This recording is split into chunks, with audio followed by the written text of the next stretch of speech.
Hola a todos, hoy les voy a contar la verdadera historia detrás del Kadok.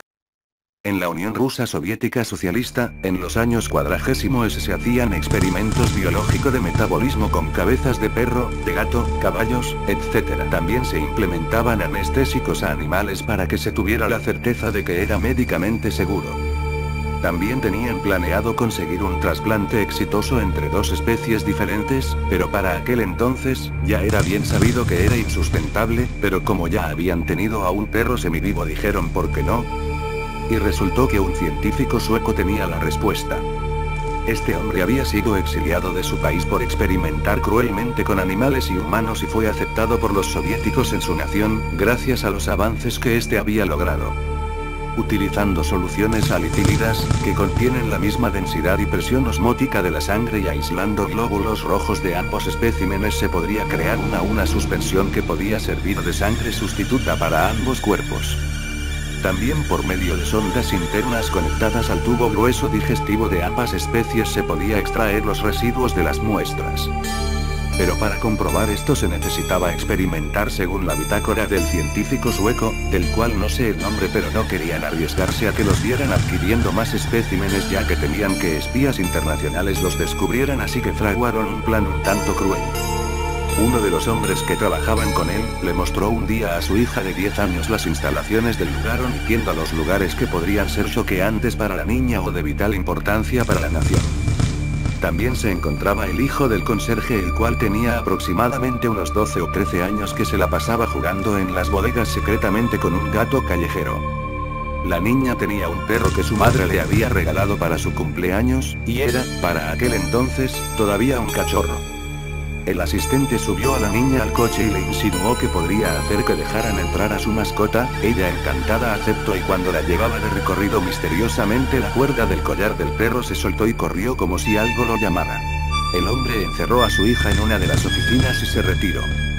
Otro hombre entró a la bodega y tomó al gato en presencia del niño el cual se quedó atónito ante la acción del hombre que al salir trancó la puerta. El niño empezó a llamar a su padre el cual no respondía. Así que el niño buscó una de las salidas internas y empezó a buscar a su padre para irse del lugar. En eso escuchó a la niña y le abrió la puerta para dejarla salir. Llegaron hasta uno de los laboratorios más grandes del edificio y se escondieron detrás de unos contenedores de aluminio grandes a los que estaba conectada la sonda.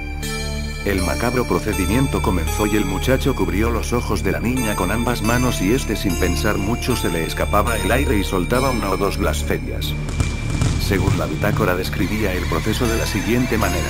Hemos cortado a ambos especímenes por la mitad teniendo cuidado de no dañar los órganos internos. También tuvimos cuidado de no dañar la estructura ósea, se retuercen, aún están semivivos, se nota que sufren, pobres casi me dan pena. Ahora procedemos a unir ambas partes superiores del espécimen conectando las espinas dorsales, eran compatibles, vaya sorpresa. Esto fue debido al ácido úrico que implante en sus organismos una vez conectada la espina dorsal ya puedo proceder a colocar las sondas, oh Dios mío, respira.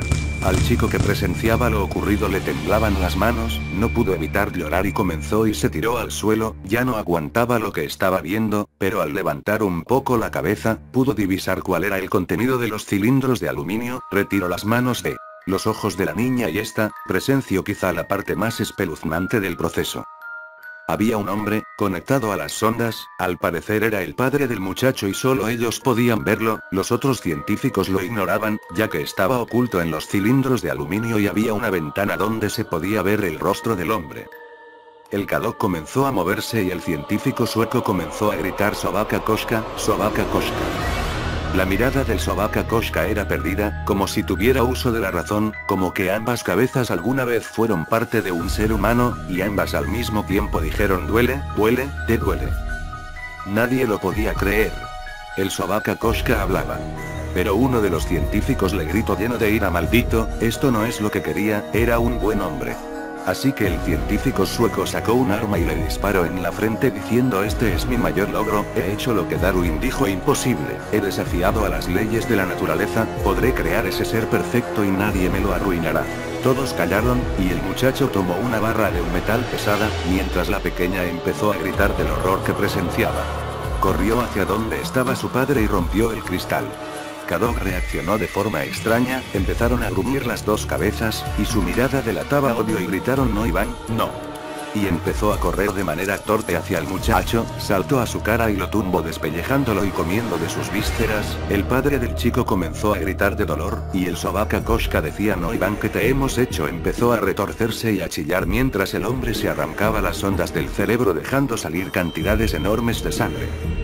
Sobaka Koshka empezó a retorcerse y agonizar y chillar de manera que parecía que hablaba por su propia cuenta, y la mirada se le tornó moribunda y los nervios colapsaron de manera que sonreía y se retorcía y expulsaba la suspensión color rojo oscuro por ambas bocas. Mientras el sueco se sacaba el arma y empezó a disparar a todos los presentes por la ira que contenía y por accidente disparó hacia unos tubos que contienen alcohol isobutírico y se empezaba a expandir por todo el laboratorio. El padre de la niña le dijo que tomara el libro verde de la mesa y que corriera lo más lejos posible. Mientras detenía al sueco, el conserje sostenía a su hijo despellejado de la cara y con la poca cantidad de sangre que le quedaba le dijo no importa, nos iremos juntos. La niña corrió y se salvó, no así los demás que murieron incinerados y solo sobrevivió el libro y la niña, la cual fue encontrada y catalogada como una sobreviviente. Y cuando la niña le contó la verdad a las autoridades, estos encubrieron el experimento y la obligaron a ir a una clínica de salud mental. La madre, para evitar esto se la llevó a Estados Unidos donde años más tarde conoció a Peter Annan mientras hacía investigaciones para una caricatura. Ella le enseñó el libro y él se rió y lo tomó como una broma de mal gusto. La mujer al llegar a Estados Unidos se cambió el nombre a Sofía Blatch y a su hija la llamó Elizabeth Blatch. Elizabeth murió el 27 de octubre de 1998. Años más tarde Peter Annan produce una caricatura llamada Kadok Sobaka Koshka donde el personaje principal son dos hermanos siameses, un perro y un gato, que están unidos por la cadera. Fue producido para la empresa Nick contando con 65 episodios.